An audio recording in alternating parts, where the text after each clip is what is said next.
কক্সবাজার পৌরসভার ১ নম্বর ওয়ার্ডে উচ্ছেদের আতঙ্কে বৃহস্পতিবার সকাল থেকেই রাস্তায় নেমেছে হাজারো নারী পুরুষ। তারা প্লেকার্ড হাতে বিক্ষোভ করছেন। পরিস্থিতি প্রথম থেকে উত্তপ্ত।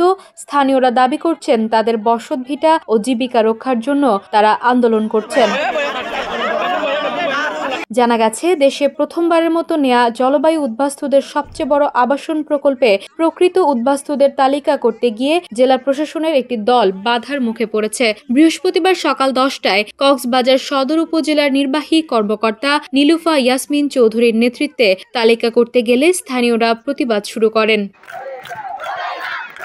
কক্সবাজার পৌরসভার ১ নম্বর ওয়ার্ডের সমিতিপাড়া এলাকায় অন্তত ৭০,০০০ মানুষ বসবাস করছেন। তারা দীর্ঘ অর্ধ শতকের বেশি সময় ধরে এখানেই অবস্থান করছেন। এখানে দেশের সবচেয়ে বড় শুটকি মহল রয়েছে, যার উপর হাজার হাজার নারী পুরুষ নির্ভরশীল।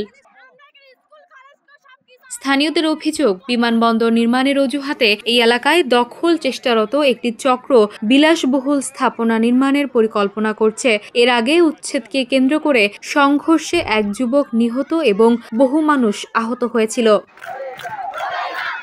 কক্সবাজারের অতিরিক্ত জেলা প্রশাসক মোহাম্মদ নিজামউদ্দিন আহমেদ বিষয়টি নিশ্চিত করে বলেন, সমিতিপাড়ার কিছু লোক আমাদের কাছে এসে বাসস্থানের সমস্যার কথা জানিয়েছিলেন। তারা দাবি করেছেন তারা প্রকৃত উদ্বাস্তু এবং দ্রুত সময়ে পার্শ্ববর্তী খুশরকুল এলাকায় সরকারি আবাসন প্রকল্পে ফ্ল্যাট বরাদ্দ দেয়া হোক। কক্সবাজার সদর মডেল থানার ভারপ্রাপ্ত কর্মকর্তা ইলিয়াস খান জানিয়েছেন, আইনশৃঙ্খলা পরিস্থিতি স্বাভাবিক রাখতে পুলিশ সতর্ক অবস্থানে রয়েছে। দেশে দেশে সবার সাথে দ্য নিউজ।